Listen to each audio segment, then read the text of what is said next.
Pattabarauri Haripur pensioners इकाई ने मनाया अपना छठा स्थापना दिवस। पेंशनर्स एवं वरिष्ठ नागरिक कल्याण संगठन पट्टाबरौरी हरिपुर इकाई ने अपना छठा स्थापना दिवस बड़े ही हर्षोल्लास के साथ मनाया। इस दौरान बतौर मुख्य अतिथि प्रदेश पेंशनर्स एवं वरिष्ठ नागरिक कल्याण संघ के अध्यक्ष आत्माराम शर्मा ने शिरकत की। कार्यक्रम में पहुंचने पर उनका फूल मालाओं से स्वागत किया गया। कार्यक्रम का आगाज वंदे मातरम से हुआ। इकाई अध्यक्ष डीडी कश्यप ने मुख्य अतिथि सहित अन्य मेहमानों का स्वागत किया व अपने कार्यकाल की उपलब्धियों को सबके समक्ष रखा। उन्होंने पेंशनरों को आश्वासन दिया कि भविष्य में किसी भी तरह की समस्या के निवारण के लिए वह हमेशा तैयार है। इकाई के महासचिव ने सबके समक्ष गत वर्ष के आय व्यय का ब्यौरा रखा।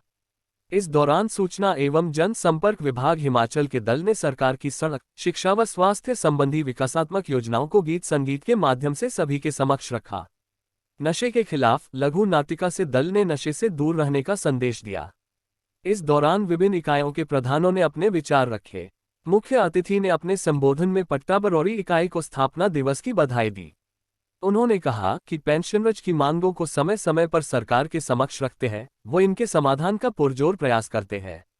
पिछले दिनों आई आपदा के लिए पेंशनरों ने 11 करोड़ 30 लाख रू राहत राशि मुख्यमंत्री राहत कोष में दी है। जेसीसी के गठन का आश्वासन प्रदेश के नायक मुख्यमंत्री ने दिया है। पेंशनर्स के अधिकारों के लिए विकृत संकल्प है। पेंशनरों को आशा है कि मुख्यमंत्री दीपावली तक प्रदेश के पेंशनरों के बकाया भत्तों की खुशखबरी दे देंगे। नेशन न्यूज के लिए कुनिहार से हरजिंदर ठाकुर की रिपोर्ट। हमारे आज के मुख्य अतिथि महोदय को सम्मानित करते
जो 34% के अलावा 8% और मिल चुका है और मेरा ख्याल है 3 या 4% और ड्यू है सेंट्रल गवर्नमेंट का, जिसकी कभी भी घोषणा हो सकती है, इन त्योहारों में भी हो सकती है। तो हम आपके माध्यम से माननीय मुख्यमंत्री जी को बता देना चाहते हैं और उनसे आग्रह भी करते हैं कि आने वाले दिनों में त्यौहार का मौसम आने वाला है, दशहरा आने वाला है, दिवाली आने वाला है। हिमाचल प्रदेश के पेंशनर भी आपकी तरफ आशा लगाए बैठे हैं और मैं ये उम्मीद करता हूँ कि माननीय मुख्यमंत्री हमारे को डीए की जो किस्त है दिवाली तक अवश्य दे देंगे। इसके बाद सबसे बड़ी बात जो मैं करना चाहता हूँ, पेंशनर दिवस होता है, आप भली भांति जानते हैं, 17 दिसंबर को। उस दिन माननीय जो सुप्रीम कोर्ट का एक बहुत बड़ा डिसीजन आया था, DS Nakara versus Union of India. इसमें यह बोला गया था जो पेंशनर है, पेंशनर का राइट है, कोई खैरात नहीं है। ये डिवीज़न बेंच नहीं है, जो है वो स्पेशल बेंच इसके लिए कॉन्स्टिट्यूट की गई थी और उस टाइम के चीफ जस्टिस जो है वो वाई चंद्रचूड़ थे, जो प्रेजेंट चीफ जस्टिस है वो इनके फादर थे। उस टाइम एक बहुत बड़ा डिसीजन आया है 17 दिसंबर 82 को।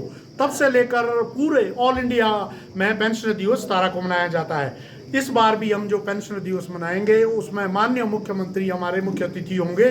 उन्होंने जो 5 तारीख को हमने उनसे बात की थी वो इस बात को माने हैं। हम उनका भी इस बात के लिए भी धन्यवाद करती है कि उन्होंने हमारा आग्रह स्वीकार किया और 17 दिसंबर को जो है हमारा पेंशनर दिवस जो मनाया जाएगा, माननीय मुख्यमंत्री उसके जो हमारे मुख्य अतिथि होंगे। और हमने उनको बोला है कि आप कहीं भी बोले, जिला सोलन में बोले, मैं तो ये चाहूँगा कि जिला सोलन में हो या उसके बाद जहाँ भी वो बोलेंगे, बिलासपुर में बोलेंगे, मंडी में बोलेंगे, कांगड़ा में बोलेंगे, हम जो है पेंशनर दिवस मनाने के लिए तैयार है। इसके अलावा जो मेन डिमांड है हमारी, जो है हम आपके माध्यम से बोलना चाहते हैं। एक सबसे बड़ा कम्यूटेशन पीरियड जो है हमारा, जो हम कम्यूट पेंशन कराते हैं वो 15 साल है, जबकि अब पहले ये तब होता था जबकि रेट ऑफ इंटरेस्ट बड़े हाई होते थे। अब रेट ऑफ इंटरेस्ट बहुत कम हो गए हैं, अब 6, 6.5 या 7% है। तो हम ये चाहेंगे कि कम्यूटेशन पीरियड 15 साल से 13 साल किया जाए, जैसा कि गुजरात गवर्नमेंट ने भी किया है। इसके अलावा जो यही हमारी मेन जो डिमांडें है जो हमने उनसे बात की है।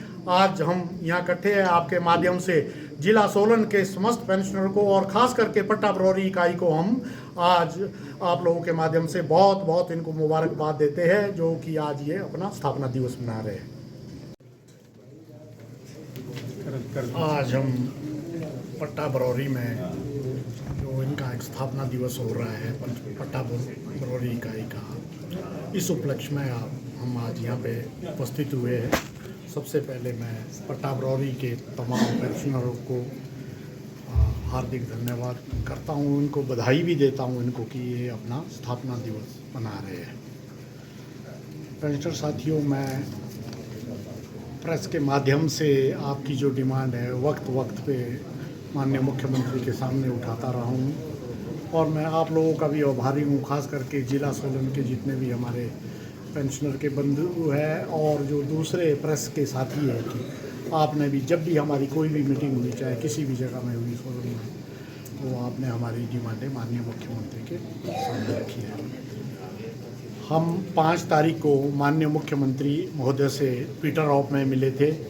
उसमें पूरे हमारे प्रदेश के जो मेन ऑफिस बेरर है वो उसमें उपस्थित थे और सभी जिलाओं के प्रधान और जनरल सेक्रेटरीज थे। तो हमने माननीय मुख्यमंत्री के सामने जो 3-4 मांगे रखी, उन्होंने बहुत ही सद्भावपूर्ण वातावरण में हमसे बात की और हमें सुना। जैसा कि आप भली भांति जानते हैं कि इस सरकार को अभी सत्ता में आए हुए तकरीबन 10 महीने हुए हैं, और इस बीच हिमाचल प्रदेश में एक बहुत बड़ी त्रासदी आई, बहुत बड़ी आपदा आई, जिसमें से तकरीबन 500 लोगों की जान गई, बड़ा जान माल का नुकसान हुआ, सड़कें टूटी, लोगों के मकान टूटे। तो जो सरकार थी वो इसी में बिजी थी, और हमारा भी कर्तव्य बनता था कि हम भी कुछ ना कुछ जो अपना योगदान जो हमारे पेंशनर है सरकार को दे। तो मैं आपके माध्यम से बोलना चाहता हूँ कि हमने एक दिन की जो पेंशन थी वो मुख्यमंत्री आपदा कोष में दी है, जो कि तकरीबन 11,29,21,848 रुपये बने। तो मैं आप लोगों के माध्यम से बोलना चाहता हूं कि 11,30,00,000 के करीब जो है हमने अपना योगदान जो है पेंशनर का, पूरे प्रदेश के पेंशनर का, माननीय मुख्यमंत्री के आपदा राहत कोष में दिया है। और इसके अलावा हमने माननीय मुख्यमंत्री महोदय से बात की, उसमें हमने खास बात एक की कि जो पेंशनर्स है अब उनके लिए जो सबसे बड़ा प्लेटफॉर्म होता है वो जेसीसी का गठन होता है, जिसमें कि जो पेंशनर की डिमांड है उसमें वो डिस्कस होती है और उनकी डिमांड के बारे में डिस्कशन होता है, और उनकी डिमांड को पूरा करने के लिए सरकार कोशिश करती है। और ये जो बैठक होती है माननीय हमारे जो चीफ सेक्रेटरी है उनकी अगुवाई में होती है, उसमें सेक्रेटरीज होते हैं, हेड ऑफ द डिपार्टमेंट्स होते हैं। तो माननीय मुख्यमंत्री ने पहले आदेश दिए कि मैं पेंशनर के लिए सबसे पहले जेसीसी का गठन करता हूं। हम आपके माध्यम से माननीय मुख्यमंत्री का आभार व्यक्त करते हैं कि उन्होंने घोषणा की है कि पेंशनर के लिए जल्दी से जल्दी जेसीसी का गठन किया जाएगा। इसके बाद जैसा कि आप लोग जानते हैं 6th पे कमीशन जो सेंट्रल गवर्नमेंट का 7th पे कमीशन था और पंजाब का 6th था, उसके जो लाभ थे हमारे जितने भी पेंशनर्स को है वो बहुत कम मिले हैं, और इवन एम्प्लॉयज़ को भी। पिछली गवर्नमेंट ने सिर्फ हमारे 20% और उसमें भी एक राइडर लगाया था कि आपको 50,000 रुपये का बेसिक जो मिलेगा मैक्सिमम वो हम पेंशन को देंगे। पर वो अब जो है 80% हमारे जो पेंशनर्स का है 6th पे कमीशन का वो ड्यू है सरकार के पास, जो कि तकरीबन 5,500 करोड़ बनता है। इतना बड़ा अमाउंट हमारे यहाँ सरकार के पास है। और इसके अलावा पेंशनर्स की अब 2 कैटेगरी हो गई है। एक पेंशनर वो जो 2016 से पहले के रिटायर हुए हैं, और दूसरे पेंशनर वो जो 2016 के बाद के रिटायर हुए। खास करके जो 2016 के बाद के रिटायर हुए उनकी ग्रेजुटी, लीव एनकैशमेंट का डिफरेंस और अपना जो सैलरी जिस टाइम वो जॉब में थे उसका डिफरेंस बहुत सरकार के पास पेंडिंग है। तो हमने इस बारे में भी माननीय मुख्यमंत्री से बात की थी। उन्होंने बोला जैसे ही हमारे पास पैसा आता है हम पेंशनर्स की डिमांड जो अवश्य पूरी करेंगे।